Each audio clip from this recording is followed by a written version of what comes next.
France 2016 promises to be a fun and exciting year. With a healthy number of major events and anniversaries and significant cultural developments, France will definitely be the place to be. There will be new destinations to experience and new accommodations to enjoy. In Paris, there has been an impressive wave of boutique hotel openings. They are, to name a few, the Maison Souquet, the Grand Hôtel Pigalle, the Bain Douche, and the champagne-themed and aptly named Les Bulles de Paris, or the Bubbles of Paris. In addition, this coming winter, we will see the long-anticipated reopening of the legendary Hôtel de Crillon and the Ritz. The Paris region has welcomed this fall a boutique hotel of its own, La Demeure du Parc in royal and beautiful Fontainebleau. And this summer, the Rhône-Alpes' classy Royal Evian Hotel reopened after extensive and innovative renovations. France's overseas regions are also in the news. Martinique will greet this coming spring the 4-star Le Simon Hotel in the island's capital, Fort-de-France. And while we're on the topic of the French West Indies, there is more exciting news for Martinique and for the Guadeloupe Islands. For the winter season, starting December 3rd, 2015, the award-winning low-cost airline Norwegian will fly nonstop and very affordably to both islands from 3 East Coast locations: New York's JFK, Baltimore's BWI, and Boston's Logan Airport. Moving on to cultural developments, now that Norwegian is flying nonstop to the Guadeloupe Islands, it's the perfect opportunity to visit the recently inaugurated Memorial Act that opened in the island's capital, Pointe-à-Pitre. With its decidedly contemporary architecture, it is the world's largest memorial and cultural center dedicated to the memory and history of slavery and to the ensuing struggle for freedom and equality.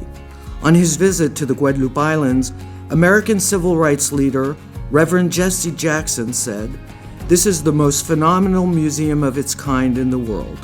Back in mainland France, and just in time for the Christmas market season, Alsace will welcome back the Unterlinden Museum in Colmar, home to the remarkable Isenheim altarpiece. The museum will reopen December 12, 2015, after 3 years of major works, including a new wing dedicated to contemporary art and a reorganization of its extensive collections. There are also major inaugurations lined up for 2016. On June 2nd, the gloriously restored wine capital Bordeaux will welcome a wine museum and cultural center, La Cité du Vin. Minutes away from Bordeaux's elegant city center, the Cité will offer visitors immersive and multisensory technologies to explore a huge permanent exhibit showcasing the great wine cultures throughout the ages. Its opening will coincide with the lively Bordeaux Wine Festival that will take place June 23 to 26, 2016. By day, visitors will be able to sample over 80 Bordeaux and Aquitaine wines and other culinary delights delivered on a mile-long stretch of the city's magnificent Garonne River. By night, and every night, this major biennial celebration will feature a music festival, followed by a spectacular sound and light show and grand fireworks display. At the other end of the country, in Picardy, the Franco-American Museum of Blérancourt will reopen in the fall of 2016 after an ambitious expansion which includes a new wing and reorganization to showcase its extensive collection of art and documents dedicated to the Franco-American relationship. The museum was founded by Anne Morgan, the remarkable daughter of J.P. Morgan. She transformed the Château de Blérancourt, her World War I and post-war headquarters in Picardy, into the Franco-American Museum, which she donated to the French government in 1931, who declared it a national museum. The story of Anne Morgan's war, the Château de Blérancourt, and World War I go hand in hand. There will be events to commemorate the World War I battles of 1916, most notably the Battle of the Somme in Picardy, and of course the Battle of Verdun in Lorraine. Although the United States had not yet entered the war, it's never too early to experience the moving memorials honoring the American doughboys and Allied soldiers who fought or lost their lives in Picardy and Lorraine during the Great War. In 2016, France will celebrate the 500th anniversary of Leonardo da Vinci's arrival with the Mona Lisa in tow, which, by the way, could explain her cryptic smile, and certainly the unambiguous French one.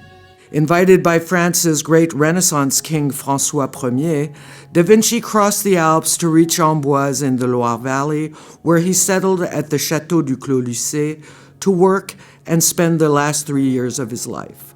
And finally, Normandy will hold its third biennial Impressionist Festival from April 16 to September 26. What better time and way to experience both the works and sites that inspired masters like Monet, Pissarro, Caillebotte, Millet, Boudin, Renoir, Degas, and Cassatt. They painted everyday life, depicting scenes from the countryside and the bucolic Seine estuary. They also favored scenes from the now famed seaside resorts of Honfleur, Trouville, Deauville, and Dieppe, or those of the gritty urban landscapes of Rouen and Le Havre. There will be hundreds of events during the spring and summer, including over 25 exhibitions, featuring a major one at the MoMA Museum in Le Havre, France's second largest collection of Impressionist art. For more details on these and other events and developments, visit francepresskit.com, and for regular updates, our France Media Center on us.france.fr.